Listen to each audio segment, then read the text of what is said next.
But ಕಲಿಯುಗ ಹುಟ್ಟಿದಾಗ ಬ್ರಹ್ಮ ಜೋರಾಗಿ ನಗಾಡ್ಬಿಡ್ತಾನೆ. ಕಲಿಯುಗ ಯಾಕೆ ಹೀಗೆ ಹುಟ್ಬಿಡ್ತು ಅಂತ ವಿಚಿತ್ರವಾಗಿ ಹುಡ್ತಾನೆ. ಹೇಗೆ ಹುಡ್ತಾನೆ ಅಂದರೆ, ಒಂದು ಕೈಯಲ್ಲಿ ಮರ್ಮಾಂಗ ಇಟ್ಕೊಂಡು ಇನ್ನೊಂದು ಕೈಯಲ್ಲಿ ನಾಲಿಗೆ ಇಟ್ಕೊಂಡು ಹುಡ್ತಾನೆ. ಆವಾಗ ಇದು ಗುರುಚರಿತ್ರೆಯಲ್ಲಿ, ದತ್ತಾತ್ರೇಯ ಗುರುಚರಿತ್ರೆಯಲ್ಲಿದೆ. ನೀವು ಆ ಬುಕ್ ಏನಾದರೂ ಸಿಕ್ಕಿದ್ರೆ ನೀವು ಓದಿ, ನಿಮಗೆ ಗೊತ್ತಾಗುತ್ತೆ. ಆವಾಗ ಬ್ರಹ್ಮ ಇದೇನಿದು ಹೀಗೆ ವಿಚಿತ್ರವಾಗಿ ಹುಟ್ಟಿದ್ಯಾ ಅಂತ ಕೇಳ್ತಾನೆ. ಆವಾಗ ಕಲಿಯುಗ ಹೇಳ್ತಾನೆ, ನಾನು ಒಂದು ಮರ್ಮಾಂಗ ಕೈಯಲ್ಲಿ ಇಟ್ಕೊಂಡು ಒಂದು ನಾಲಿಗೆ ಇಟ್ಕೊಂಡು ಇದು ನನ್ನ ಅಸ್ತ್ರಗಳು ಅಂತ ಹೇಳ್ತಾನೆ. ಯಾರೋ ಕಲಿಯುಗ. ಆವಾಗ ನಕ್ಬಿಡ್ತಾನೆ. ಅವಾಗ ಹೇಳ್ತಾನೆ, ನೋಡು ಕಲಿಯುಗ, ನೀನು ತುಂಬ ಲಾಂಗೆಸ್ಟ್, ಅಂದರೆ ನೀನು ತುಂಬ ಉದ್ದಕ್ಕೂ ಜೀವನ ಮಾಡ್ತೀಯ. ಇವರೆಲ್ಲರೂ ಅದಕ್ಕೆ ಬಂದು ಹೊರಟೋಗ್ತಾರೆ, ಬೇಗ ಹೊರಟೋಗ್ತಾರೆ ಇವರೆಲ್ಲನೂ. ಆದರೆ ನೀನು ಮಾತ್ರ ಜಾಸ್ತಿ ವರ್ಷ ಬದುಕ್ತೀಯ, ಯುಗ ಯುಗಗಳೇ ಬದುಕ್ತೀಯ ನೀನು. ಅದಕ್ಕೆ ನಿನಗೆ ಕಲಿಯುಗ ಅಂತ ಹೇಳಿ ಹೆಸರು. ಆದರೂ ಅಳ್ತಾ ಇರ್ತಾನೆ ಯಾರೋ ಈ ಕಲಿಯುಗ. ಅಂದರೆ ಯಾಕೋ ಅಳ್ತೀಯ, ನಿನಗೆ ಅಲ್ವೇನೋ ಆಯುಸ್ ಜಾಸ್ತಿ, ಮತ್ತು ನೀನು ಹೀಗೆ ಹುಟ್ಟಿದೀಯಾ, ಎಂಜಾಯ್ ಮಾಡೋಕ್ಕೆ ಹುಟ್ಟಿದೀಯಾ ನೀನು, ನಾಲಿಗೆನೂ ಇಟ್ಕೊಂಡು ಹುಟ್ಟಿದೀಯಾ, ಮತ್ತು ಈ ಕಡೆ ಮರ್ಮಂಗ ಇಟ್ಕೊಂಡು ಹುಟ್ಟಿದೀಯಾ ಅಂತ ಹೇಳಿ ನಗ್ತಾ ಇರ್ತಾನೆ. ಆಗ ಅವನು ಅಳ್ತಾನೆ. ನಾನು ಅಳ್ತಾ ಇರೋದಕ್ಕೆ ಕಾರಣ ಬಂದು, hi friends, Raman universal meditation ಚಾನೆಲ್ಗೆ ಸ್ವಾಗತ. ಇವತ್ತು ನಾನು ಏನು ಸ್ಟೋರಿ ಹೇಳ್ತೀನಿ, ಆ ಸ್ಟೋರಿಯಿಂದ ನನ್ನ ಜೀವನ ನಿಜವಾಗ್ಲೂ ಬದಲಾಯಿತು. ನನ್ನ ಮೂಡ್ ಯಾವ ಥರ ಸ್ವಿಂಗ್ ಆಯಿತು ಅಂತ ನಾನು ಹೇಳ್ತೀನಿ. ಹಾಗೆ ನಾವು ಎಷ್ಟೋ ಜನ, ನೀವು ಅಷ್ಟೇ, ನಿಮ್ಮ ಜೀವನದಲ್ಲಿ ನೀವು ಏನೋ ಒಂದು, ನನಗೆ ಸಂತೋಷ ಇಲ್ಲ, ನನಗೆ ತೃಪ್ತಿ ಇಲ್ಲ, ನನಗೆ ಸಮಾಧಾನ ಇಲ್ಲ ಅಂತ ಅಂದ್ಕೊಂಡು ನಾವು ಬದುಕ್ತಾ ಇರ್ತೀವಿ. ಆದರೆ ಪ್ರತಿಯೊಂದು ನಿಮಿಷದಲ್ಲೂ ನಾವು ಸಂತೋಷವನ್ನು ಕಾಣಬೇಕು. ನಮ್ಮನ್ನು ನಾವು ಬೇರೆಯವ್ರಿಗೆ ಕಂಪೇರ್ ಮಾಡಿಕೊಂಡಾಗ ನಮಗೆ ನಮ್ಮ ಜೀವನದ ರಿಯಾಲಿಟಿ ಏನು ಅಂತ ಗೊತ್ತಾಗುತ್ತೆ ಅಂತ ಅನ್ಕೋತೀವಿ. ಕಂಪೇರ್ ಮಾಡ್ಕೋಬೇಡಿ ನಿಮ್ಮನ್ನು ನೀವು. ಅಂದರೆ ಸಾಮರ್ಥ್ಯದಲ್ಲಿ, ಶಕ್ತಿನಲ್ಲಿ ಎಲ್ಲನೂ ನೀವು ಕಂಪೇರ್ ಮಾಡ್ಕೊಳ್ಳೋದು ತಪ್ಪಾಗುತ್ತೆ. ಯಾಕಂದರೆ ನೀವು ಯೂನಿಕ್ ಆಗಿರ್ತೀರ, ಬೇರೆಯವರು ಯೂನಿಕ್ ಆಗಿರ್ತಾರೆ. ಹಾಗೆ ಎಲ್ಲರೂ ಒಂದೊಂದು ಟ್ಯಾಲೆಂಟಿಂದನೇ ಎಲ್ಲರೂ ಹುಟ್ಟಿರ್ತಾರೆ. ಅವ್ರದ್ದೇ ಒಂದು ಟ್ಯಾಲೆಂಟಿಂದ ಅವರು ಬದುಕ್ತಾ ಇರ್ತಾರೆ. ಹಾಗೆ ನಾನು ಈ ಒಂದು ಸ್ಟೋರಿನ ನಾನು ಹೇಳಿದ್ಮೇಲೆ ಮೋಸ್ಟ್ಲಿ ನಿಮ್ಮ ಜೀವನನೂ ಚೇಂಜ್ ಆಗ್ಬೋದು. ನಾನೊಂದು 3 days ಬ್ಯಾಕ್, ನಮಗೆ ರಜೆಗಳಿದ್ದಾಗ, ಇವಾಗ ರಜೆಗಳು ನಡೀತಾ ಇದೆ, ಇನ್ನೊಂದು 2 ದಿವಸ 3 ದಿವಸ ಇರುತ್ತೆ ಅಷ್ಟೇ ರಜಾ. ಈ ಆಚೆ ಹೋಗೋಣ, ನನಗೆ ಯಾವಾಗ್ಲೂ ತಿರುವಣ್ಣಾಮಲೈಗೆ ಹೋಗಿ ಬೆಟ್ಟದ ಮೇಲೆ ಕೂತ್ಕೊಂಡು ಮೆಡಿಟೇಷನ್ ಮಾಡೋ ಅಂತಹ ಒಂದು ಇದಿತ್ತು. ನನಗೆ ಅಸಮಾಧಾನ ಇತ್ತು, ತೃಪ್ತಿ ಇರಲಿಲ್ಲ, ಸಮಾಧಾನ ಇರಲಿಲ್ಲ. ನಿಜವಾಗ್ಲೂ ನನ್ನ ಜೀವನದಲ್ಲಿ ಮೆಡಿಟೇಷನ್ನೇ ನನಗೆ ಎಲ್ಲನೂ ನನಗೆ ಬೇಕು. ಧ್ಯಾನ ಮಾಡಬೇಕು, ಲಾಂಗ್ ಮೆಡಿಟೇಷನ್ ಮಾಡಬೇಕು ಅನ್ನೋದು ನನಗೆ ಆಸೆ ಇತ್ತು. ಯಾವುದಾದ್ರೂ ಬೆಟ್ಟದ ಮೇಲೆ ಹೋಗಿ ನಾನು ಮಾಡಬೇಕು ಅಂದಾಗ ನಮ್ಮ ಯಜಮಾನ್ರಿಗೆ ಶನಿವಾರ ಭಾನುವಾರ ರಜಾ ಇತ್ತು. ಅದಕ್ಕೆ ಅಂತ ಹೇಳಿ ಸರಿ ಆಯಿತು, ಶನಿವಾರ ಭಾನುವಾರ ಹಾಗೆ ಹೋಗೋಣ ಮೆಡಿಟೇಷನ್ ಮಾಡೋದಕ್ಕೆ. ಅವರು ಮೆಡಿಟೇಷನ್ ಮಾಸ್ಟರ್ ಆಗಿದ್ದಾರೆ ನಮ್ಮ ಯಜಮಾನರು. ಅವರೂ ಮಾಸ್ಟರ್ಸ್ ಕೋರ್ಸ್ ಮಾಡಿದ್ದಾರೆ ವೇದಾದ್ರಿ ಮಹರ್ಷಿ ಮೆಡಿಟೇಷನ್, ಸ್ಕೈ ಮೆಡಿಟೇಷನ್ ಸೆಂಟರಲ್ಲಿ. ಅವರು ಆಳಿಯಾರಿಗೆ ಬಂದಿದ್ದಾರೆ, ಕೊಯಂಬತ್ತೂರಿಗೆಲ್ಲ ಬಂದಿದ್ದಾರೆ. ಸೊ ಅವರು ಅಂದ್ಕೊಂಡ್ರು, ಆಯಿತು ನಿನಗೆ ಹೇಗೂ ಸಮಾಧಾನ ಇಲ್ವಲ್ಲ, ಮೆಡಿಟೇಷನ್ ಮಾಡೋಣ ನಡಿ, ನಾನು ಒಂದು ಸ್ವಲ್ಪ ಒಂದಷ್ಟು ಧ್ಯಾನ ಮಾಡ್ತೀನಿ, ನನಗೂ ಯಾಕೋ ರಿಲ್ಯಾಕ್ಸೇಷನ್ ಬೇಕು ಅನ್ನಿಸ್ತಾ ಇದೆ ಅಂತ ಹೇಳಿ ನಾವು ಡಿಸೈಡ್ ಮಾಡಿದ್ವಿ. ಯಾವಾಗಲೂ ನಾವು ಕಾರಲ್ಲೇ ಹೋಗ್ತೀವಿ. ಅಂದರೆ ಕೊಯಂಬತ್ತೂರಿಗೆ ಹೋಗಿದಾಗ ನಾವು ಟ್ರೈನಲ್ಲಿ ಹೋಗ್ತೀವಿ. ನಾನು ಅಂದ್ಕೊಂಡೆ, ಸರಿ ಈ ಸಲ 2 ದಿನ ಆಗಿರೋದ್ರಿಂದ ನಾವು ಜಾಸ್ತಿ ಖರ್ಚು ಮಾಡೋದು ಬೇಡ, ಖರ್ಚು ಬೇಡ, ಹಾಗೆ ತುಂಬ ಲಾಂಗ್ ಟ್ರಾವೆಲ್ಲು ಬೇಡ. ನೀನು ಹೇಳ್ದಾಗೆ ಮನೆ ಹತ್ರನೇ ಎಲ್ಲಾದರೂ ಹತ್ತಿರದಲ್ಲೇ ಇರೋ ಹಿಲ್ ಸ್ಟೇಷನ್ಸ್ಗೆ ಹೋಗೋಣ ಅಂತ ಹೇಳಿ ಆಯಿತು ಅಂತ ನಾವು ಪ್ಲ್ಯಾನ್ ಮಾಡ್ಕೊಂಡು ಹೊರಡ್ತೀವಿ. ಇನ್ನು ಕಾರಲ್ಲಿ ಹೋಗೋದಿದ್ದೇ ಇರುತ್ತೆ, ಮತ್ತು ನಮಗೆ ಆ ಒಂದು ಫೀಲ್ ಅನಿಸೋದಿಲ್ಲ ಟ್ರೈನಲ್ಲಿ ಹೋಗೋಣ. ಯಾಕಂದರೆ ನಾವು ಕೊಯಂಬತ್ತೂರಿಗೆ ಮೆಡಿಟೇಷನ್ ಮಾಡ್ಲಿಕ್ಕೆ ಹೋದಾಗೆಲ್ಲನೂ ನಾವು ಟ್ರೈನಲ್ಲಿ ಹೋಗ್ತಿದ್ವಿ. ಅದು ಮುಂಚೆ ಒಂದು ಎಷ್ಟು ವರ್ಷ ಹಿಂದೆ, ಒಂದು 14 ವರ್ಷ ಹಿಂದೆ ಅನಿಸುತ್ತೆ. ಅದೆಲ್ಲ ನಾವು ನೆನಪಿನಲ್ಲಿ ಇಟ್ಕೊಂಡು ನಾನು ಸರಿ ಆಯಿತು ನಾವು ಲೋಕಲ್ ಆಗಿ ಹೋಗೋಣ, ಒಂದು ಜಟ್ಕಾ ಬಂಡಿ ಸಿಕ್ಕಿದ್ರು ಅದ್ರಲ್ಲಿ ಕೂತ್ಕೊಂಡು ಹೋಗೋಣ ಅನ್ನೋ ಒಂದು ಮೈಂಡ್ ಸೆಟ್ಟಿಂದ ನಾವು ಹೊರಟ್ವಿ. ಟ್ರೈನಲ್ಲಿ ಕೂತ್ಕೊಂಡಾಗ ನಾನು ಹೇಗಿದ್ದೆ ಅನ್ನೋದನ್ನು ನಮ್ಮ ಯಜಮಾನರು ಕೆಲವೊಂದು ಕ್ಲಿಪ್ಸ್ ತೊಗೊತಾ ಇದ್ರು, ನಂದು ವೀಡಿಯೋಸು, ನನ್ನ ಕ್ಲಿಪ್ಸ್ ಎಲ್ಲ. ನಾನು ಹೋಗೋವಾಗ ಒಂದು ಹಾಡು ಹಾಡ್ತಾ ಇದ್ದೆ, ಕೋಗಿಲೆ ಮೂಕ ಆಗಿದೆ ಅಂತ ಹೇಳಿ ವಿಷ್ಣುವರ್ಧನ್ದು. ಮತ್ತೆ ಹಾಡಿತು ಕೋಗಿಲೆ ಒಂದು ಹಾಡು. ನಾನು ಕೋಗಿಲೆ ಮೂಕ ಆಗಿದೆ, ಹಾಡೋದು ಏಕೋ, ಹಾಡುವ ಆಸೆ ಹಾಡೋದು ಏಕೋ, ಎದೆಗಡವಿ ಮರೆಯಾಗಿ ಎಲ್ಲೋ ಅಡಗಿದೆ ಕೋಗಿಲೆ ಮೂಕಾಗಿದೆ ಅಂತ ಹೇಳಿ ನನಗೆ ಅಸಮಾಧಾನ ಇತ್ತು. ಅಸಮಾಧಾನ ಯೂಶಲಿ ನನಗಿರೋದೇ ಇಲ್ಲ. ಅದೇ ನಮ್ಮ ಯಜಮಾನ್ರು ಹೇಳ್ತಾರೆ, ಯಾವಾಗಲೂ ನೀನು ತುಂಬ ಖುಷಿಯಾಗಿರ್ತೀಯ, ಎಲ್ಲರಿಗೂ ಹೆಲ್ಪ್ ಮಾಡ್ತಾ ಇರ್ತೀಯ, ಸಂತಸದಿಂದ ಇರ್ತೀಯ, ಫುಲ್ ಪ್ಲೆಜ್ಡಾಗಿ ಲಿವ್ ಮಾಡ್ತೀಯ, ನಿನ್ನ ಬದುಕು ನನಗೆ ಅವಾಗವಾಗ ಇನ್ಸ್ಪೈರ್ ಮಾಡುತ್ತೆ ಅಂತ ಹೇಳ್ತಿರ್ತಾರೆ. ಆದರೆ ಈ ನಡುವೆ ಒಂದು 6 ತಿಂಗಳು ಅನಿಸುತ್ತೆ, ಒಂದು 6-7 ತಿಂಗಳಿಂದ ಏನೋ ಒಂದು ಅಸಮಾಧಾನ. ಎಲ್ಲರಿಗೂ ಅಷ್ಟೇ ನಮಗೆ ಒಂದು ಅಸಮಾಧಾನ ಇರುತ್ತೆ, ಇದಿಲ್ಲ ಅದಿಲ್ಲ ಅಂತ. ಎಲ್ಲರಿಗೂ ದೇವರು ಎಲ್ಲನೂ ಕೊಡೋದಿಲ್ಲ. ಎಂಥ ಅಂಬಾನಿಗೂ ಏನಾದರೂ ಒಂದು ಕಮ್ಮಿ ಇಟ್ಟಿರ್ತಾರೆ. ಹಾಗೆಯೇ ನಮಗೂ ಜೀವನದಲ್ಲಿ ಏನಾದರೂ ಒಂದು ಕಮ್ಮಿ ಇಟ್ಟಿರ್ತಾರೆ. ನಾವು ಇದು ಕಮ್ಮಿ ಇದೆ, ಅದು ಕಮ್ಮಿ ಇದೆ ಅಂತ ಹೇಳಿ ನಾವು ಥಿಂಕ್ ಮಾಡ್ತಾ ಇರ್ತೀವಿ, ಯೋಚನೆ ಮಾಡ್ತಾ ಇರ್ತೀವಿ. ಆಮೇಲೆ ಅದಿಲ್ಲ ಇದಿಲ್ಲ ಅಂತ ಅಂದ್ಕೊಂಡು ನಾವು ಬೇಸರ ಮಾಡ್ಕೊಳ್ಳೋದು ಉಂಟು. ಹಾಗೆಯೇ ಟ್ರೈನಲ್ಲಿ ಹೋಗುವಾಗ ಒಂದು ತುಂಬ ಬಡತನ ಹುಡುಗಿ, ಪಾಪ ಆ ಹುಡುಗಿನ ನೋಡೋಕ್ಕೆ ಚೆನ್ನಾಗಿದ್ದಾಳೆ, ಚೆಂದ ಇದ್ದಾಳೆ.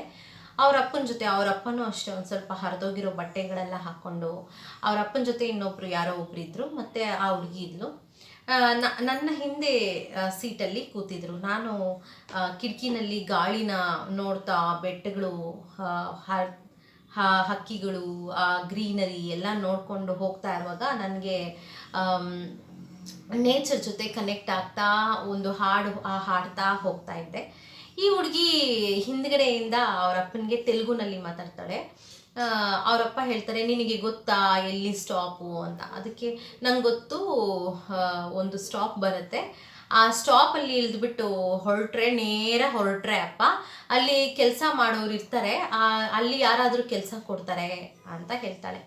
ನಾನು ಈ ಹುಡುಗಿ ಕೆಲ್ಸಕ್ಕೆ ಹೋಗ್ತಾ ಇದ್ದಾಳಾ ಅಂತ, 13-14 ವರ್ಷ ಇರ್ಬೋದು ಆ ಹುಡುಗಿ ವಯಸ್ಸು. ನನಗೆ ಸಡನ್ನಾಗಿ ನಾನು ಸೈಲೆಂಟ್ ಆಗಿಬಿಡ್ತೀನಿ, ಕೇಳಿಸ್ಕೊತೀನಿ ಏನು ಅಂತ. ಮಗಳೇ ಅಂತ ಮಾತಾಡ್ತಿರ್ತಾನೆ ಅವರಪ್ಪ. ಪಾಪ ಎಷ್ಟು ಚಂದವಾಗಿ ಮಾತಾಡ್ತಿರ್ತಾನೆ. ಎಷ್ಟೋ ಬಡವರಾಗಿದ್ರು ಮಗು ಅನ್ನೋ ಥರ ತುಂಬ ಚೆನ್ನಾಗಿ ಮಾತಾಡ್ತಿರ್ತಾನೆ. ಹೇಳ್ತಾನೆ, ನಿಜವಾಗ್ಲೂ ನನಗೂ ಕೆಲಸ ಸಿಗುತ್ತಾ, ಇವ್ರಿಗೂ ಕೆಲಸ ಸಿಗುತ್ತಾ? ಕೆಲಸ ಸಿಗುತ್ತೆ ಅಪ್ಪ. ಮೊನ್ನೆ ನಾನು ಒಬ್ಬಳೇ ಬಂದೆ ಈ ಟ್ರೈನಲ್ಲಿ, ನಾನು ಕೆಲಸ ಮಾಡಿದೆ, ನನಗೆ 500 ರೂಪಾಯಿ ಸಿಕ್ತು ದಿನಕ್ಕೆ. ಇವತ್ತು ಅದನ್ನೇ ಹುಡ್ಕೊಂಡು ಹೋಗ್ತಾ ಇದ್ದೀನಿ, ಇದೇ ಟ್ರೈನಲ್ಲೇ ನಾನು ಹತ್ಕೊಂಡಿದ್ದು. ಬಾ ನಿನಗೂ ಕೆಲಸ ಕೊಡಿಸ್ತೀನಿ ಅಂತ. ಕೂಲಿ ಕೆಲಸ ಮಾಡೋರವರು, ಗಾರೆ ಕೆಲಸ ಮಾಡ್ತಾಯಿದ್ರು ಏನೋ, ನನಗೂ ಅದೊಂದು ಅಂದಾಜು, ನನಗೇನು ಗೊತ್ತಿಲ್ಲ. ಸರಿ ಅಂದ್ಬಿಟ್ಟು ಕೆಲಸ ಹುಡ್ಕೊಂಡು ಹೋದರೆ, ಅಲ್ಲಿಲ್ಲ ಅಂದರೆ ಇನ್ನೂ ಸ್ವಲ್ಪ ಮುಂದೆ ಹೋದರೆ ಇನ್ನೂ ಒಂದು ಬಿಲ್ಡಿಂಗ್ ಕಟ್ತಾ ಇದ್ದಾರೆ, ಅಲ್ಲೇನಾದರೂ ಸಿಗುತ್ತೆ. ಅಲ್ಲಿಲ್ಲ ಅಂದರೆ ಇನ್ನೊಂದು ಕಡೆ ನಡ್ಕೊಂಡು ಹೋದರೆ ಅಲ್ಲಿ ಎಲ್ಲಾದರೂ ಬಿಲ್ಡಿಂಗ್ ಕಟ್ತಾ ಇರ್ತಾರೆ. ಅಲ್ಲಿ ಎಲ್ಲೂ ಇಲ್ಲ ಅಂದರೆ ಕ್ಲೀನಿಂಗ್ ಕೆಲಸ ಏನಾದರೂ ಸಿಗುತ್ತೆ. ಬಿಡಪ್ಪ, ನೀನು ಯಾಕೆ ಯೋಚನೆ ಮಾಡ್ತೀಯಾ? ಕೆಲಸ ಇಲ್ದಿರ ಇವತ್ತು ಮನೆಗೆ ಹೋಗೋದೇ ಇಲ್ಲ, ಏನಾದರೂ ಸಂಪಾದನೆ ಮಾಡಿಕೊಂಡೇ ಹೋಗೋಣ ಅಂತ ಹೇಳಿ ಎಷ್ಟು ಧೈರ್ಯ ಹೇಳ್ತಾ ಇರ್ತಾಳೆ ಅವ್ರ ಅಪ್ಪನಿಗೆ. ನಾನು ತೆಲುಗುನಲ್ಲಿ ಮಾತಾಡ್ತಿರ್ತಾಳೆ, ನಾನು ಕೇಳಿಸ್ಕೊತಾ ಇರ್ತೀನಿ. ಆಮೇಲೆ ನಾನು ನಮ್ಮ ಯಜಮಾನ್ರನ್ನ ನೋಡ್ತೀನಿ, ಅವರು ಡೋರ್ ಹತ್ರ, ಈ ಟ್ರೈನ್ ಡೋರ್ ಹತ್ರ ನಿಂತ್ಕೊಂಡು ಈ ವ್ಯೂನ ಎಂಜಾಯ್ ಮಾಡ್ತಾ ಇರ್ತಾರೆ ನಮ್ಮ ಯಜಮಾನ್ರು. ನಾನು ಹೇಳೋಣ ಅನ್ಕೊತೀನಿ, ಆದರೆ ಅವ್ರಿಗೆ ಹೇಳೋಕ್ಕಾಗಲ್ಲ. ಸರಿ ಆಯಿತು ಅಂತ ನೋಡಿದ್ರೆ ಏನು ಮಾಡ್ತಾರೆ, 3 ಜನನೂ ಚೆನ್ನಾಗಿ ನಿದ್ದೆ ಮಾಡಿಬಿಡ್ತಾರೆ. ಸ್ಟಾಪ್ ಬಂದೇ ಬಿಡ್ತು, ನಮಗೆ ಗೊತ್ತಿಲ್ಲ ಅವರು ಅದೇ ಸ್ಟಾಪಲ್ಲಿ ಇಳಿತಾರೆ ಅನ್ನೋದು ನನಗೆ ಗೊತ್ತಿಲ್ಲ. ಸೊ ಮುಂದಕ್ಕೆ ಹೊರಟೋಗ್ಬಿಡುತ್ತೆ. ಆವಾಗ ಎದ್ಬಿಡ್ತಾಳೆ, ಎಲ್ಲಿ ಸ್ಟಾಪು ಅಂತ ಕೇಳ್ತಾಳೆ. ಎಲ್ಲರೂ ಹೇಳ್ತಾರೆ, ಆ ಕಡೆ ಇರೋರು ಈ ಕಡೆ ಇರೋರು, ಸ್ಟಾಪ್ ಬಂತಮ್ಮ ಅಂತ ಹೇಳ್ತಾರೆ. ಅಯ್ಯೋ, ನಾನು ಆ ಸ್ಟಾಪಲ್ಲಿ ಇಳಿಬೇಕಿತ್ತು ಅಂತ ಹೇಳ್ತಾಳೆ. ಅವರಪ್ಪ ಕೋಪ ಬರುತ್ತೆ. ನಾನು ನಿದ್ದೆ ಮಾಡಿದ್ರೆ ನೀನು ನಿದ್ದೆ ಮಾಡಿಬಿಡೋದಾ ಅಂತ ಕೇಳ್ತಾರೆ ಅವರಪ್ಪ ಆ ಹುಡುಗಿಗೆ. ಇನ್ನೊಬ್ರು, ನೀನು ನಿದ್ದೆ ಮಾಡಿಬಿಡೋದಾ ಅಂತ ಅಯ್ಯಪ್ಪನಿಗೂ ಕೇಳ್ತಾರೆ. ಅದಕ್ಕೆ ನನಗೇನು ಗೊತ್ತು, ನನಗೆ ತುಂಬ ಟಯರ್ಡ್ ಆಗಿತ್ತು ನೆನ್ನೆ ಕೆಲಸ ಮಾಡಿ. ಇವಾಗ ಟ್ರೈನಲ್ಲಿ ನನಗೆ ಸ್ವಲ್ಪ ಟೈಮ್ ಸಿಕ್ತು, ಇದು 1.5 ಜರ್ನಿ ಅಲ್ವಾ, 1.5 ಅವರ್ ಜರ್ನಿ ಅಲ್ವಾ, ಅದಕ್ಕೆ ನಾನು ನಿದ್ದೆ ಮಾಡಿಬಿಟ್ಟೆ. ಈ ಹುಡುಗಿಗೆ ಗೊತ್ತಲ್ವಾ, ಈ ಹುಡುಗಿ ನಮ್ಮನ್ನು ನೆಬ್ಬಿಸ್ತಾಳೆ ಅಂತ ಅಂದ್ಕೊಂಡು ನಾನು ನಿದ್ದೆ ಮಾಡಿದೆ ಅಂತ. ಅಯ್ಯೋ, ನಿನ್ನನ್ನು ನಂಬಿ ನಾವಿಬ್ರು ಬಂದ್ವಿ, ಇವಾಗ ಟ್ರೈನು ಹೊರಟೋಯ್ತಲ್ಲಮ್ಮ ಸ್ಟಾಪಿಂದ ಅಂತ ಕೇಳಿದಾಗ ಫಸ್ಟ್ ಗಾಬರಿ ಆಗುತ್ತೆ ಪಾಪ ಆ ಹುಡುಗಿ. ಆಮೇಲೆ ಇಲ್ಲ ಪರವಾಗಿಲ್ಲ ಬಿಡಪ್ಪ, ಪ್ರಪಂಚ ದೊಡ್ಡದಾಗಿದೆ, ಗುಂಡಿಗಿದೆ, ಎಲ್ಲೋದ್ರೂ ಕೆಲಸ ಸಿಗುತ್ತೆ. ಎಷ್ಟೊಂದು ಪಾಸಿಟಿವಿಟಿ ಇದೆ ಆ ಮಗುಗೆ ಅಂದರೆ ನನಗೆ ಹೇಳ್ಕೊಳಕ್ಕೆ ಆಗೋದಿಲ್ಲ. ಆಮೇಲೆ ಹೇಳ್ತಾಳೆ, ಬರೋ ಸ್ಟಾಪಲ್ಲಿ ಇಳ್ಕೊಂಡ್ರೆ ಆಯಿತು ಬಿಡಪ್ಪ, ಅಲ್ಲಿ ಇಳ್ಕೊಂಡು ಮತ್ತೆ ವಾಪಸ್ ಹೋಗೋಣ ಅಂತ. ನಾನು ಅಲ್ಲಿಂದ ವಾಪಸ್ ಹೋಗ್ತಾ ಹೋಗ್ತಾ ಹೋಗ್ತಾ ಏನಾದರೂ ಒಂದು ಕೆಲಸ ಸಿಗುತ್ತೆ, ನೀನು ಯಾಕೆ ಟೆನ್ಷನ್ ಮಾಡ್ಕೊತೀಯ, ಇವಾಗ ಏನು ಮುಳುಗೋಗಿದೆ ಅಂತ ಹೇಳಿ ಏನಾಗೋಗಿದೆ, ಬರೀ ಒಂದು ಸ್ಟಾಪ್ ಮುಂದೆ ತಾನೇ ಹೋಯಿತು, ಎಲ್ಲಿ ಹೋದರೂ ಕೆಲಸ ಇರುತ್ತೆ, ಎಲ್ಲಿ ಹೋದರೂ ಜನ ಇರ್ತಾರೆ, ನಮಗೆ ಕೆಲಸ ಸಿಗುತ್ತೆ ಬಿಡಪ್ಪ ಅಂತ ಹೇಳ್ತಾಳೆ.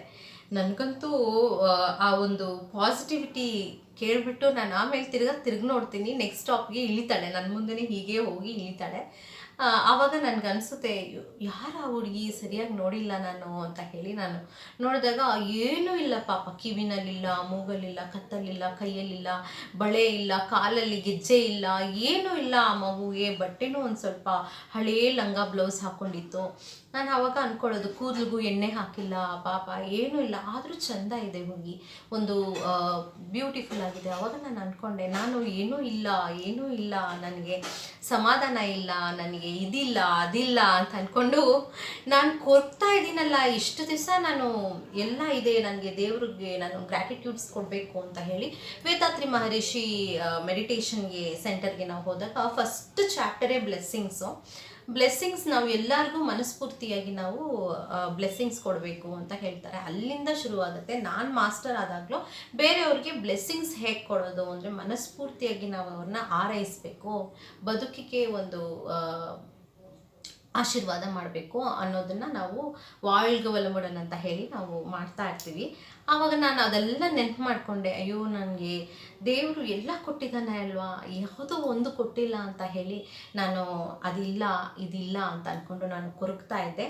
ನಮ್ಮ ಯಜಮಾನರು ವಿಡಿಯೋ ಮಾಡ್ತಾಯಿದ್ರು. ಆಮೇಲೆ ಬೆಟ್ಟದ ಮೇಲೆ ಹೋಗಿ ಒಂದು ಸ್ವಲ್ಪ ಹೊತ್ತು ಕೂತ್ಕೊಂಡು ಸಮಾಧಾನ ಮಾಡಿಕೊಂಡು ಮತ್ತೆ ಹೌದು, ನಾವು ನಮ್ಮ ಜೀವನದಲ್ಲಿ ಚೆನ್ನಾಗಿರಬೇಕು ಅಂದರೆ ನಾವು ಎಲ್ಲ ಇದೆ ಅಂತ ನಾವು ಬೇರೆಯವ್ರನ್ನ ನೋಡಿದಾಗ, ಅಯ್ಯೋ ದೇವ್ರು ನಮಗೆ ಎಲ್ಲ ಕೊಟ್ಟಿದ್ದಾನೆ, ಹೆಲ್ಪ್ ಮಾಡೋ ಒಂದು ತಾಕತ್ತು ಕೊಟ್ಟಿದ್ದಾನೆ, ಒಂದು ಹೆಲ್ಪಿಂಗ್ ನೇಚರು ಕೊಟ್ಟಿದ್ದಾನೆ ಅಂತ ಅಂದ್ಕೊಂಡು ಮನಸ್ಸಿಗೆ ಹೌದಲ್ಲ, ದೇವರು ನಮ್ಮನ್ನು ಆ ಪ್ಲೇಸಲ್ಲಿ ಇಟ್ಟಿದ್ದಾನೆ ಅಂದಮೇಲೆ ನಾವು ಒಳ್ಳೇದು ಮಾಡ್ತೀವಿ ಅನ್ನೋ ನಂಬಿಕೆ ಇಟ್ಕೊಂಡೆ ನಮಗೆ ಒಳ್ಳೇದು ಮಾಡೋ ಅಂತಹ ಒಂದು ಪ್ಲೇಸ್ ಕೊಟ್ಟಿರ್ತಾನೆ. ಒಂದು ಗುರು ಆಗಬೇಕು ಅಂದರೆ ಗುರು ಚರಿತ್ರೆ ಓದ್ತಾ ಇರಬೇಕಾದ್ರೆ ನನಗೆ ಅನ್ನಿಸ್ತು, ಅದರಲ್ಲಿ ಬ್ರಹ್ಮ ವಿಷ್ಣು ಮಹೇಶ್ವರ ಮೂವರು ಇರ್ತಾರೆ. ಆವಾಗ ಈ ಬ್ರಹ್ಮ ಕ್ರಿಯೇಟ್ ಮಾಡಿದಾಗ ಈ ಕಾಲಗಳು ಬರುತ್ತಂತೆ, ಇದು 4 ಕಾಲಗಳು. ಒಂದು ಸತ್ಯಕಾಲ ಬರುತ್ತೆ, ಒಂದು ತ್ರೇತಾಯುಗ ಬರುತ್ತೆ, ಒಂದು ದ್ವಾಪರ ಯುಗ ಬರುತ್ತೆ, ಆಮೇಲೆ ಇನ್ನೊಂದು ಕಲಿಯುಗ ಬರುತ್ತೆ. ಸೊ ಹೀಗೆ ಈ 4 ಕಾಲದಲ್ಲಿ ಸತ್ಯಯುಗ ಬೇಗ ಬಂದು ಹೊರಟೋಗ್ತಾನಂತೆ. ಅವನು ಹೇಳ್ತಾನಂತೆ, ನಾನು ತುಂಬ ಕಡಿಮೆ ನಂದು ಆಯಸ್ಸು, ಇಲ್ಲಿ ಎಲ್ಲರೂ ತುಂಬ ಸತ್ಯದಿಂದ ನಡ್ಕೊತಾರೆ, ಎಲ್ಲರೂ ದೇವರನ್ನು ಕಾಣ್ತಾರೆ ಅಂತ ಹೇಳಿ. ಬ್ರಹ್ಮ, ಹೌದು, ಅದಕ್ಕೆ ನಿನಗೆ ತುಂಬ ಕಡಿಮೆ ಆಯಸ್ಸು, ನಿನಗೆ ಆದಷ್ಟು ಯಾರಾದರೂ ಒಬ್ಬರು ಕೆಟ್ಟದಾಗಿ ನಡ್ಕೊಂಡ್ರು ಅವರು ಒಳ್ಳೆಯದಾಗಿ ತಿದ್ಕೊಂಡು ಹೊರಟೋಗ್ತಾರೆ, ಅದಕ್ಕೆ ನಿನಗೆ ತುಂಬ ಕಡಿಮೆ ಆಯಸ್ಸು ಅಂತ. ಎರಡನೇದು ಬಂದು ನಿಮ್ಗೆ ಗೊತ್ತು, ತ್ರೇತಾಯುಗ. ರಾಮ ಹುಟ್ಟಿ ಹೇಗೆ ಬದುಕಬೇಕು, ಕೆಟ್ಟದನ್ನು ಹೇಗೆ ನಾವು ನಿವಾರಿಸಬೇಕು ಅನ್ನೋದನ್ನು, ಹೇಗೆ ನಡ್ಕೊಂಡು ಹೋಗಬೇಕು ಅನ್ನೋದನ್ನು ಹೇಳ್ಕೊಟ್ಟಿರ್ತಾನೆ ಅಂತ ಹೇಳಿ ತ್ರೇತಾಯುಗದಲ್ಲಿ ನಾವು ಕಲಿತೀವಿ. ಅದನ್ನು ಒಂದು ಸತ್ಯಕಾಲದ ಹಾಗೇನೆ ಮನುಷ್ಯ ಸ್ವಲ್ಪ ದಾರಿ ತಪ್ತಾ ಇರೋವಾಗ ಆ ಒಂದು ಕಾಲ ಬರುತ್ತೆ. ಅದನ್ನು ಜಾಸ್ತಿ ಇರೋದಿಲ್ಲ, ತ್ರೇತಾಯುಗನೂ ಜಾಸ್ತಿ ಕಾಲ ಇರೋದಿಲ್ಲ. ಹಾಗೆ ದ್ವಾಪರ ಯುಗ ಬರುತ್ತೆ, 50-50, ಕೆಟ್ಟದ್ದು 50%, ಒಳ್ಳೆಯದು 50%. ನಮ್ಮ ಯಜಮಾನ್ರು ಹೇಳ್ತಿರ್ತಾರೆ, ಎಲ್ಲ ಮೋಸ ಮಾಡಿದ್ದು ಕೃಷ್ಣನೇ. ಕೃಷ್ಣ ತುಂಬ ಮೋಸ ಮಾಡಿಬಿಟ್ಟು ಗೆದ್ದಿದ್ದು. ದುರ್ಯೋಧನ ಮತ್ತು ಈ ಅರ್ಜುನ ಒಂದು ನೋಡಿದಾಗ ದುರ್ಯೋಧನನೇ ತುಂಬ ಖುಷಿ ಪಟ್ಟಿದ್ದು, ಅವನ ಜೀವನ ಪೂರ್ತಿ ಅವನು ಲಿವ್ ಮಾಡಿದ್ದು ಅಂದರೆ ಒಂದು ಬದುಕಿದ್ದು ದುರ್ಯೋಧನನೇ, ಅರ್ಜುನ ಎಲ್ಲ. ಅರ್ಜುನ ಪಾಂಡವರು ಯಾವಾಗಲೂ ಕಷ್ಟದಲ್ಲೇ ಇದ್ದರು, ಲಾಸ್ಟಲ್ಲೂ ಕಷ್ಟದಲ್ಲೇ ಸತ್ತರು. ಸತ್ತ ಮೇಲೂ ನರಕಕ್ಕೆ ಹೋದರು. ಒಬ್ಬನೇ ಧರ್ಮರಾಯ ಮಾತ್ರನೇ ಸ್ವರ್ಗಕ್ಕೆ ಹೋದ. ಆದರೂ ಆ ಸ್ವರ್ಗದಲ್ಲಿ ಎಲ್ಲ ಇವರು ತಪ್ಪು ಮಾಡಿದವರು ಅಂದರೆ ಈ ದುರ್ಯೋಧನ ಎಲ್ಲರೂ ಈ ಸ್ವರ್ಗವಾಸಿಗಳಾಗ್ಬಿಟ್ಟಿದ್ರು. ಯಾರು ಈ ಕರ್ಣ, ಯಾರ್ಯಾರು ಈ ಇದರಲ್ಲಿ ಮಹಾಭಾರತ ಯುದ್ಧದಲ್ಲಿ ಸತ್ತೋಗಿದ್ರು ಅವರೆಲ್ಲನೂ ಸ್ವರ್ಗವಾಸಿಯಾಗಿದ್ರು. ಅವರೆಲ್ಲನೂ ಜೀವನದಲ್ಲಿ ತುಂಬ ಖುಷಿಯಾಗಿ ಜೀವನ ಮಾಡಿದವರು, ಇನ್ನೊಬ್ಬರಿಗೆ ತೊಂದರೆ ಕೊಟ್ಟು, ಆದರೂ ಅವ್ರಿಗೆ ಸ್ವರ್ಗ ಸಿಕ್ತು. ಅದೇ ರಿಯಲ್ ಲೈಫು ಅಂತ ನಮ್ಮ ಯಜಮಾನ. ಆದರೆ ಅವರು ಮೋಸ ಮಾಡಲಿಲ್ಲ ಅಂತ ನಾನು ಅಂದೆ. ಮೋಸ ಬೇರೆ ವಿಷಯ, ಮೋಸ ಅಲ್ಲ, ಸಾಯಿಸೋದು, ಒಬ್ಬರಿಗೆ ಅವಮಾನ ಮಾಡೋದು, ಒಬ್ಬರ ಸೀರೆ ಎಳೆದು ಇನ್ಸಲ್ಟ್ ಮಾಡೋದು, ಲೇಡೀಸ್ಗೆ ರೆಸ್ಪೆಕ್ಟ್ ಕೊಡದೇ ಇರೋದು, ಇದೆಲ್ಲ ದೊಡ್ಡ ತಪ್ಪು. ಅರ್ಥ ಆಯ್ತಾ? ಅದಕ್ಕೆ ಅವರು ಯುದ್ಧ ಮಾಡಲೇಬೇಕಾಯಿತು ಅಂತ ಹೇಳಿ ನಾನು ನಮ್ಮ ಯಜಮಾನ್ರಿಗೆ ಹೇಳ್ತೀನಿ, ಹಾಗಾದರೆ ನೀನು ಶ್ರೀಕೃಷ್ಣ ಸೈಡ್ ಇಲ್ಲ, ನೀನು ದುರ್ಯೋಧನ ಸೈಡ್ ಇದೆಯಾ ಅಂತ. ಬಟ್ ಮೋಸ ಮಾಡಿ ತಾನೇ ಸಾಯಿಸಿದ್ದು ಅಂತ. ಅದು ಮೋಸ ಅಂತ ಅಂದ್ಕೊಂಡ್ರು ಅವ್ರು ಮಾಡಿರೋ ಮೋಸಕ್ಕಿಂತ ಈ ಟ್ರಿಕ್ಸ್ ಏನು ದೊಡ್ಡ ವಿಷಯ ಅಲ್ಲ ಅಂತ ಹೇಳಿ ಶ್ರೀಕೃಷ್ಣ ಹೇಳ್ತಾನೆ.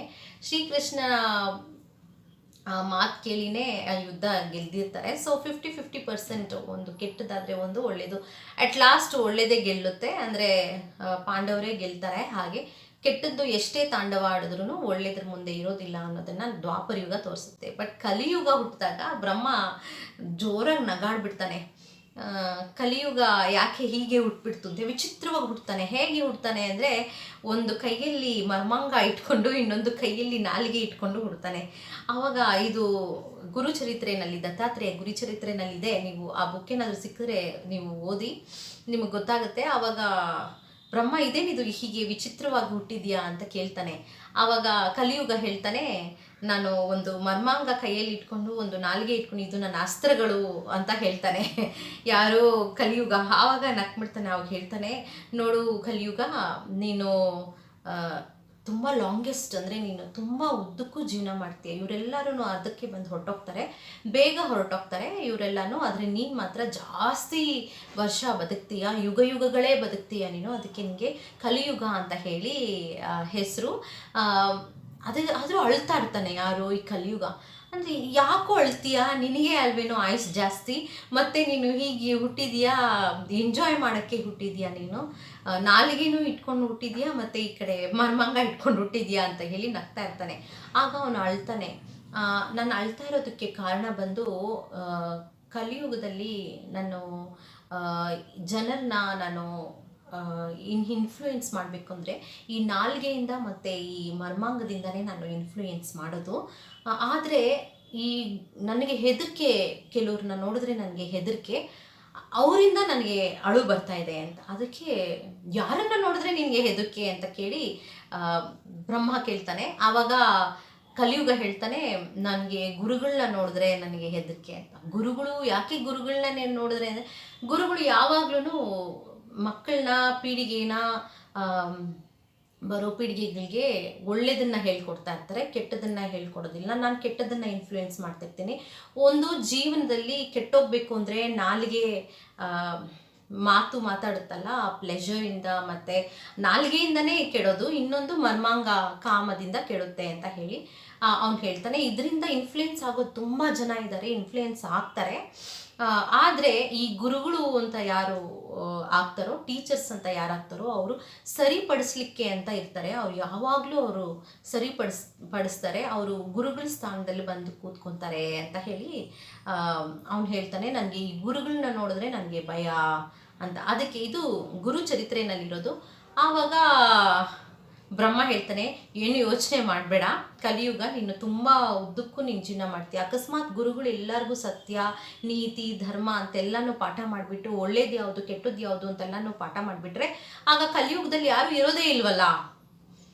ಕಲಿಯುಗದಲ್ಲಿ ಯಾರು ಇರೋದು, ನಾನು ಬೇಗ ಸತ್ತೋಗ್ಬಿಟ್ಟು ಬಂದ್ಬಿಡ್ತೀನಲ್ಲ, ನನ್ನ ಯುಗನೇ ಮುಗ್ದೋಗುತ್ತಲ್ಲ ಅಂತ ಹೇಳಿ ಕಲಿಯುಗ ಹೇಳ್ತಾನೆ. ಈ ಗುರುಗಳಿಂದನೇ ನನ್ನ ಯುಗನ ಹಾಳಾಗುತ್ತೆ ಅಂತ ಹೇಳಿದಾಗ ಆವಾಗ ಬ್ರಹ್ಮ ಹೇಳ್ತಾನೆ, ನೀನು ಏನು ಯೋಚನೆ ಮಾಡಬೇಡ, ಅದಕ್ಕೆ ಅಂತ ಶಿವ ಮತ್ತು ವಿಷ್ಣು ಇದ್ದಾರೆ, ಅವರು ಮುಕ್ತಿ ಕೊಡಿಸ್ಬಿಡ್ತಾರೆ ಅಂತ. ಯಾರ್ಯಾರು ಗುರುಗಳಾಗ್ತಾರೋ ಅವರು ತುಂಬ ಪುಣ್ಯ ಮಾಡಿರ್ತಾರೆ, ಅವರು ಸತ್ಯ ಕಾಲದಲ್ಲಿ ನಡ್ಕೊಂಡು ಹೋಗಿರ್ತಾರೆ, ಸತ್ಯವಾಗಿ ನಡ್ಕೊಂಡು ಹೋಗಿರ್ತಾರೆ, ಅವರು ಅದಕ್ಕೆ ಆ ಸ್ಥಾನದಲ್ಲಿ ನಿಂತಿರ್ತಾರೆ. ಒಂದ್ಸಲ ನಾವು ಗುರುಗಳಾಗ್ಬಿಟ್ರೆ ನಾವು ಒಳ್ಳೆಯದನ್ನೇ ಬಯಸ್ತೀವಿ, ಕೆಟ್ಟದನ್ನು ಯಾವತ್ತೂ ಬಯಸೋದೇ ಇಲ್ಲ. ಹಾಗೆ ಎಲ್ಲರನ್ನೂ ಒಂದೇ ಥರ ಕಾಣ್ತೀವಿ ನಾವು. ಯಾರು ಮೇಲೂ ಆಗಲ್ಲ, ಯಾರು ಕೀಳು ಅಲ್ಲ. ನಮಗೆ ಇವ್ರು ಹೆಚ್ಚು ಇವ್ರು ಹೆಚ್ಚಲ್ಲ, ಅದೆಲ್ಲ ಸುಳ್ಳು. ಫೇವ್ರೆಟ್ ಅಲ್ಲ, ಅದೆಲ್ಲ ಸುಳ್ಳು.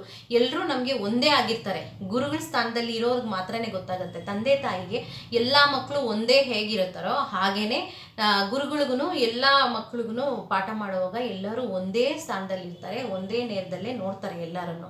ಹಾಗೆ ಆವಾಗ ಅವ್ನು ಹೇಳ್ತಾನೆ, ಅವ್ರು ಬಂದು ಮುಕ್ತಿ ಕೊಡ್ತಾರೆ. ಆ ಗುರುಗಳನ್ನು ಇನ್ಫ್ಲೂಯೆನ್ಸ್ ಮಾಡೋದಕ್ಕೆ ನೀನು ಈ ಮರ್ಮಾಂಗ ಮತ್ತು ಈ ನಾಲಿಗೆಯನ್ನು ನೀನು ಬಳಸ್ಕೋ ಅಂತ ಹೇಳ್ತಾನೆ. ನೋಡು, ಗುರುಗಳನ್ನ ಹೀಗೆ ಅಲ್ಲಾಡಿಸ್ಕೋಬೋದು. ಇದರಿಂದ ತುಂಬ ಜನ ಗುರುಗಳು ಬಿದ್ದೇ ಬೀಳ್ತಾರೆ, ಆವಾಗ ಅವ್ರ ಜೀವನ ಹಾಳಾಗೇ ಆಗುತ್ತೆ, ನಿನ್ನ ಒಂದು ಬಲೆಗೆ ಬೀಳ್ತಾರೆ ಅಂತ ಹೇಳಿ ಬ್ರಹ್ಮ ಹೇಳ್ತಾನೆ, ಅಕಸ್ಮಾತ್ ಬೀಳಿಲ್ಲ ಅಂದರೆ ನೀನು ಏನು ಯೋಚನೆ ಮಾಡೋಕ್ಕೆ ಹೋಗ್ಬೇಡ. ಒಂದು ಹರಿ ಹರಿ ಹರಿ ಅಂದರೆ ಇದೆ, ರಾಧಾಕೃಷ್ಣ ರಾಧಾಕೃಷ್ಣ ಅಂತ ಅಂದ್ಕೊಂಡು, ಇಲ್ಲ ಶಿವ ಶಿವ ಅಂತ ಅಂದ್ಕೊಂಡು, ಯಾರಾದರೂ ಶಿವ ಇಲ್ಲ ಹರಿ ಯಾರಾದರೂ ಬಂದು ನಿನ್ನ ದಾರಿನಲ್ಲಿ ಮುಳ್ಳಾಗ್ತಾ ಇರುವಂತಹ ಅಂಥ ಗುರುಗಳನ್ನ ಅವರು ಮುಕ್ತಿ ಕೊಡಿಸ್ಬಿಡ್ತಾರೆ, ಅಂದರೆ ತೊಗೊಂಡ್ಬಿಡ್ತಾರೆ, ಬೇಗ ಅವ್ರಿಗೆ ಸಾವನ್ನು ಬರೆಸ್ಬಿಟ್ಟು ಕರ್ಕೊಂಡ್ಬಿಡ್ತಾರೆ ಅಂತ ಹೇಳಿ ಬ್ರಹ್ಮ ಹೇಳ್ತಾನೆ. ಇಷ್ಟು ಖುಷಿಯಾಗಿ ನೀನು ಹೊರಡು, ನೀನು ನಿನ್ನ ಕೆಲಸ ನೀನು ಮಾಡು ಅಂತ ಹೇಳಿ ಕಲಿಯುಗನಿಗೆ ಕಳಿಸ್ತಾರೆ. ಇದನ್ನು ನಾನು ಓದ್ತಾ ಇರುವಾಗ ನಾನು ಅನ್ಸ್ಕೊತೀನಿ, ನಿಜವಾಗ್ಲೂ ನಾನು ಗುರುಗಳ ಪೊಸಿಷನಲ್ಲಿದ್ದಾಗ ದೇವರು ನನಗೆ ಈ ಒಂದು ಪೊಸಿಷನ್ ಕೊಟ್ಟಿದ್ದಾನೆ ಅಂತ ಇಲ್ದಲ್ಲ ತಿಳ್ಕೊಂಡಿದ್ರು ಈ ಒಂದು ಪೊಸಿಷನ್ ಕೊಟ್ಟಿದ್ದಾನೆ ಅಂತ ಅಂದ್ಕೊಂಡ್ರೆ ನಾವು ನಿಜವಾಗ್ಲೂ ನಾನು ಪುಣ್ಯ ಮಾಡಿರಬೇಕು. ಇದು ಇಂಥ ಕಲಿಯುಗದಲ್ಲಿ ನಾವು ಒಳ್ಳೆಯದನ್ನು ಹೇಳ್ಕೊಡ್ತಾ ಇದ್ದೀವಿ, ಒಳ್ಳೆಯದನ್ನು ನಾವು ಮಾಡ್ತಾ ಇದ್ದೀವಿ. ನನ್ನ ಎಲ್ಲ ವೀಡಿಯೋಸ್ಗಳಲ್ಲಿ ನಾನು ಯಾವುದಾದ್ರೂ ಒಂದು ವ್ಯಾಲ್ಯೂ ಕೊಡಬೇಕು ಅಂತಲೇ ನಾನು ನಿಮಗೆ ಪಾಠ ಮಾಡ್ತಿರ್ತೀನಿ. ಎಷ್ಟು ಜನ ನೀವು ನನ್ನ ವೀಡಿಯೋಸ್ ಇನ್ನೂ ನೀವು ನೋಡಿಲ್ಲ, ನೀವು ನೋಡಬೇಕಾದ್ರೆ ನೀವು ಗಮನಿಸಿ, ನಾನು ಯಾವುದೇ ವೀಡಿಯೋ ಮಾಡಿದ್ರೂ ನಾನು ಅದರಲ್ಲಿ ವ್ಯಾಲ್ಯೂ ಕೊಡಬೇಕು ಅಂತ ನಾನು ಯೋಚನೆ ಮಾಡ್ತೀನಿ. ನಾನು ಆ ಹುಡುಗಿ ಪಾಸಿಟಿವಿಟಿನ ನೋಡಿಬಿಟ್ಟು ಏನೂ ಇಲ್ಲ ಹುಡುಗಿಗೆ, ಹೀಗೆ ಎಷ್ಟೊಂದು ಪಾಸಿಟಿವಿಟಿ ಇದೆ ಈ ಹುಡುಗಿಗೆ, ನಾನು ಯಾಕೆ ಇಲ್ಲ ಅಂತ ಹೇಳಿ ಅಳ್ತಾ ಇದ್ದೀನಿ, ನನಗೆ ಎಲ್ಲ ದೇವರು ಕೊಟ್ಟಿದ್ದಾರೆ, ಆಯಿತು ಎಲ್ಲರೂ ಪೊಸೆಸಿವ್ ನೇಚರೇ, ನಂದು ನಂದು ನಂದು ಅಂತ ಅನ್ಕೊತಾರೆ. ನಾವು ಇಲ್ಲದೇ ಇರೋದನ್ನೇ ನಾವು ಆಸೆ ಪಡ್ತೀವಿ. ಹಾಗಂತ ನಾವು ಆಸೆನ ಪಡ್ಕೋಬೇಕು ಅಂದರೆ ನಾವು ಅರ್ಹತೆನ ನಾವು ಗಳಿಸ್ಬೇಕಾಗತ್ತೆ. ಆದರೆ ಇಲ್ಲ ಅಂತ ಹೇಳಿ ನಾವು ಬೇಸರ ಪಡ್ಕೊಳ್ಳೋದು ಬೇಡ. ಕೆಲವೊಂದು ದೇವರು ಕೊಡೋದೇ ಇಲ್ಲ, ಹಾಗಂತ ಹೇಳಿ ನಾವು ಅದಕ್ಕೋಸ್ಕರ ಇಲ್ಲ ಅಂತ ಹೇಳಿ ನಮ್ಮ ಜೀವನನ ನಾವು ಹಾಳು ಮಾಡ್ಕೋಬಾರ್ದು. ನಮ್ಮ ಪ್ರೆಸೆನ್ಸ್ನ ನಾವು ಬದುಕಬೇಕು. ಈಗ ಅದು ಸರಿನಾ ಅದು ತಪ್ಪಾ ಅಂತ ಹೇಳಿ ನಾನು ಯೋಚನೆ ಮಾಡಿದಾಗ ಮತ್ತೆ ನಾನು ಬೆಟ್ಟದ ಮೇಲೆ ಕೂತ್ಕೊಂಡು ಕಣ್ಮುಚ್ಕೊಂಡು ಸುಮ್ಮನೆ ಹಾಗೆ ಧ್ಯಾನ ಮಾಡ್ತಾ ಇದ್ದರೆ ಆವಾಗ ನನಗೆ ಒಬ್ಬರು ನೆನಪಾಗ್ತಾರೆ. ನನ್ನ ಫ್ರೆಂಡೇ ಒಬ್ಬರು. ನಾನು ಆವಾಗ BLO ಆಫೀಸರ್ ಆಗಿ BBMPನಲ್ಲಿ BLO ಆಫೀಸರ್ ಆಗಿ ಕೆಲಸ ಮಾಡ್ತಿದ್ದೆ. ಆವಾಗಲೂ ನಾನು ಟೀಚರ್ ಆಗಿದ್ದೆ. ಒಂದು ಪಾರ್ಟ್ ಟೈಮ್ ಅಲ್ಲಿ ಸ್ಕೂಲ್ ಕಡೆಯಿಂದನೇ ಅಲ್ಲಿ BLO ಆಫೀಸರ್ ಮಾಡಿದರು. ಅಂದರೆ ಈ ವೋಟರ್ IDಸು ಸೆನ್ಸಸ್ಸು ಈ ವರ್ಕ್ಸ್ ಎಲ್ಲನೂ ಇತ್ತು ನನಗೆ. ಇಲ್ಲಿ ವಸಂತ ನಗರಲ್ಲಿ ಇತ್ತು. ನಾನು ಅಲ್ಲಿ ಒಬ್ಬರು ನನಗೆ ಟ್ಯಾಕ್ಸ್ ಇನ್ಸ್ಪೆಕ್ಟರ್ ನನಗೆ ಫ್ರೆಂಡ್ ಆಗ್ತಾರೆ. ಅವರು ನನಗೆ ನೆನಪಾಗ್ತಾರೆ. ಅವರು ಹೈಟಾಗಿರ್ತಾರೆ, ಗುಂಡಿಗಿರ್ತಾರೆ, ತುಂಬ ಸ್ಮಾರ್ಟಾಗಿರ್ತಾರೆ. ಅವರು ಒಳ್ಳೆ ಫ್ರೆಂಡು. ನಾನು ಅವ್ರ ಹತ್ರ ಮಾತಾಡೋದೇ ಇಲ್ಲ, ಆದರೂ ಅವರು ಫ್ರೆಂಡ್ಶಿಪ್ ಮಾಡ್ಕೋತಾರೆ, ಅವರಾಗೆ ಮಾತಾಡ್ತಾರೆ. ಅದೊಂದೇ ಫ್ರೆಂಡ್ಶಿಪ್ ನಾನು ಇಡೀ ಲೈಫಲ್ಲೇ ನಾನು ಜಾಸ್ತಿ ಮಾತಾಡಿರೋಂಥ ಫ್ರೆಂಡ್ಸೇ ಜಾಸ್ತಿ. ಅವರು ನನ್ನ ಹತ್ರ ಮಾತಾಡಿರೋದು ನಾನು ಕೇಳಿಸ್ಕೊಂಡಿರೋಂಥ ಫ್ರೆಂಡ್, ಅಂದರೆ ನಾನು ಸುಮ್ಮನೆ ಕೂತ್ಕೊಂಡು ಕೇಳಿಸ್ಕೊಳ್ಳೋಂಥ ಫ್ರೆಂಡು ಅವರಾಗಿದ್ದರು. ಅವ್ರು ಇವಾಗಿಲ್ಲ, ಅವ್ರು ಕ್ಯಾನ್ಸರ್ ಬಂದು ತೀರ್ಕೊಂಡ್ಬಿಟ್ರು.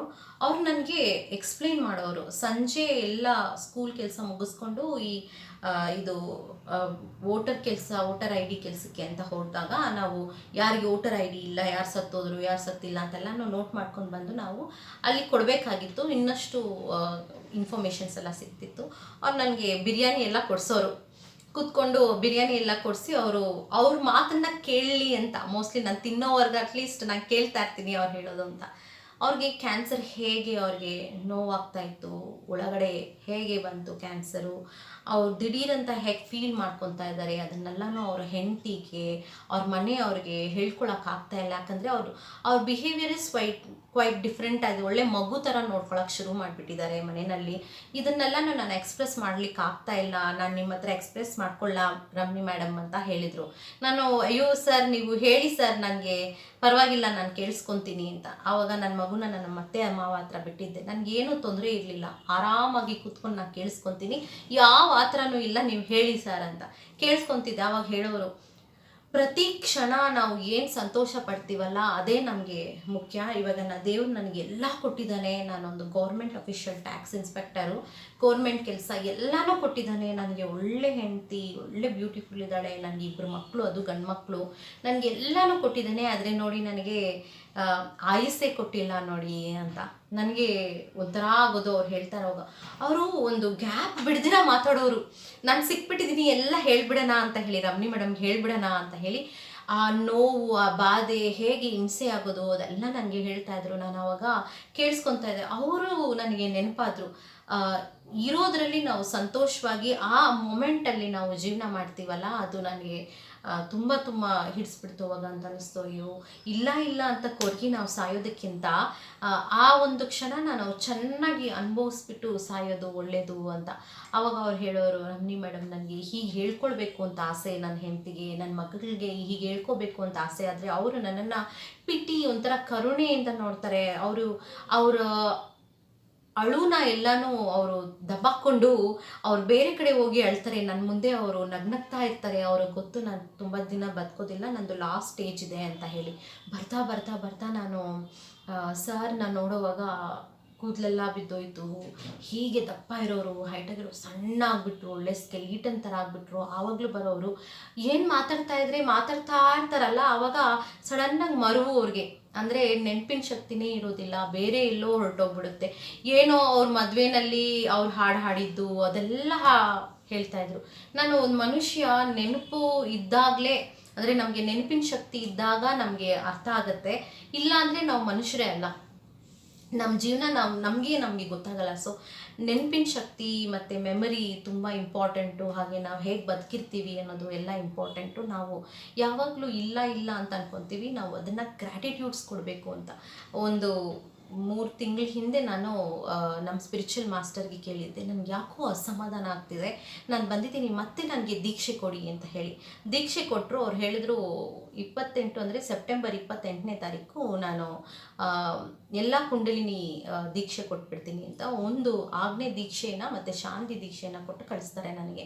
ಆಮೇಲೆ ಅವ್ರು ಹೇಳ್ತಾರೆ, ಇಷ್ಟು ದಿವಸ 28 ದಿವಸ ನೀನು ಗ್ರ್ಯಾಟಿಟ್ಯೂಡ್ಸ್ ಬರೀಬೇಕು, ಆವಾಗ ನಿನ್ನ ಪ್ರಾಬ್ಲಮ್ ಸಾಲ್ವ್ ಆಗುತ್ತೆ ಅಂತ. ನಾನು ಟ್ಯಾಲಿ ಕೌಂಟರ್ ತೊಗೊಂಡು ಗ್ರ್ಯಾಟಿಟ್ಯೂಡ್ಸ್ ಮಾಡ್ತಾನೇ ಇರ್ತೀನಿ, ಗ್ರ್ಯಾಟಿಟ್ಯೂಡ್ಸ್ ಕೊಡ್ತಾನೇ ಇರ್ತೀನಿ ಎಲ್ಲದಕ್ಕೂ. ಗಾಳಿಗೆ, ನೀರಿಗೆ, ಊಟಕ್ಕೆ, ನನಗೇನೇನಿದೆ ಅದೆಲ್ಲ ಗ್ರ್ಯಾಟಿಟ್ಯೂಡ್ಸ್ ಕೊಡ್ತಾ ಇರ್ತೀನಿ. ಮತ್ತೆ ಈ ಒಂದು ಸ್ಟ್ರೆಸ್ಸು, ವರ್ಕು ಅಂತ ಬಂದಾಗ ಮೆಡಿಟೇಷನ್ ಬಿಟ್ಬಿಡ್ತೀನಿ, ಗ್ರ್ಯಾಟಿಟ್ಯೂಡ್ಸ್ ಬರೆಯೋದನ್ನು ಬಿಟ್ಬಿಡ್ತೀನಿ. ಆಮೇಲೆ ಏನು ಮಾಡಬೇಕು ಅನ್ನೋದು ತೋಚ್ತೀರಾ, ಹೀಗೆ ಒಂದು ದುಃಖದ ಒಂದು ಸ್ಟೇಜ್ಗೆ ಬಂದು ಇಳಿತೀನಿ. ಆವಾಗ ಈ ಎಲ್ಲ ಒಂದು ನೆನಪು ನನಗೆ ಕಾಡ್ತು. ಆ ಹುಡುಗಿದು ನನಗೆ ತುಂಬ ಇಂಟ್ರೆಸ್ಟಿಂಗ್ ಅನ್ನಿಸ್ತು. ನಿಮಗೇನಾದರೂ ನಾನು ಇವತ್ತು ಏನು ಮಾತಾಡಿದ್ದೀನಿ, ಈ ಗ್ರ್ಯಾಟಿಟ್ಯೂಡ್ಸು ನಮ್ಮ ಜೀವನದಲ್ಲಿ ನಾವು ಸಂತೋಷ ಪಡೋದಕ್ಕೆ ಎಷ್ಟೊಂದು ಕಾರಣಗಳಿರುತ್ತೆ, ಚಿಕ್ಕ ಚಿಕ್ಕ ವಿಷಯಗಳಿರುತ್ತೆ. ನಾವು ಅದನ್ನು ತಗೊಂಡು ಖುಷಿಯಾಗಿ ಇರೋದು ಬಿಟ್ಟು ನಾವು ಇಲ್ಲ ಇಲ್ಲ ಅಂದ್ಕೊಂಡು ನಾವು ಬದುಕ್ತೀವಿ. ಈಗಲಾದರೂ ನಾವು ಪ್ರತಿಯೊಂದಕ್ಕೂ ಥ್ಯಾಂಕ್ಸ್ ಹೇಳೋಣ. ಗಾಳಿಗೆ, ಊಟಕ್ಕೆ, ನೀರಿಗೆ, ನಮ್ಮ ವಿದ್ಯೆಗೆ, ನಮ್ಮ ತಂದೆ ತಾಯಿ ನಮಗೆ ಕೊಟ್ಟಿರೋ ಸಂಸ್ಕಾರಕ್ಕೆ, ಮತ್ತು ನಾವಿವಾಗ ಬದುಕ್ತಾ ಇರೋ ಒಂದು ಬದುಕಿಗೆ ಎಲ್ಲನೂ ನಾವು ಥ್ಯಾಂಕ್ಸ್ ಹೇಳ್ತಾ ಹೋಗೋಣ. ಆ ಥ್ಯಾಂಕ್ಸ್ ಹೇಳೋದ್ರಿಂದ ಏನಾಗುತ್ತೆ, ತೃಪ್ತಿ ಆಗುತ್ತೆ, ಸಮಾಧಾನ ಸಿಗುತ್ತೆ.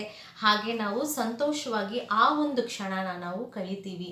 ಈ ವಿಡಿಯೋ ಏನಾದರೂ ನಿಮಗೆ ಇಷ್ಟ ಆಗಿದರೆ ಲೈಕ್ ಮಾಡಿ. ಹಾಗೆ ನೀವು ನನ್ನ ವಿಡಿಯೋಸ್ನ ಫಾಲೋ ಮಾಡಬೇಕು ಅಂದರೆ ಪ್ಲೀಸ್ ಸಬ್ಸ್ಕ್ರೈಬ್ ಮಾಡಿ. ಹಾಗೆ ಯಾರಿಗಾದರೂ ಈ ವಿಡಿಯೋನ ನೀವು ಶೇರ್ ಮಾಡಬೇಕು ಅಂತ ಅಂದ್ಕೊಂಡಿದ್ರೆ ಶೇರ್ ಮಾಡೋದನ್ನು ಮರಿಬೇಡಿ. ಮತ್ತೆ ನಾಳೆ ಬರ್ತೀನಿ ಇನ್ನೊಂದು ಟಾಪಿಕ್ ಹೊತ್ಕೊಂಡು. ಇಷ್ಟೊತ್ತು ಸಮಾಧಾನವಾಗಿ ಕೇಳಿದ್ದಕ್ಕೆ ನಿಮಗೆಲ್ಲನೂ ತುಂಬ ಧನ್ಯವಾದಗಳು.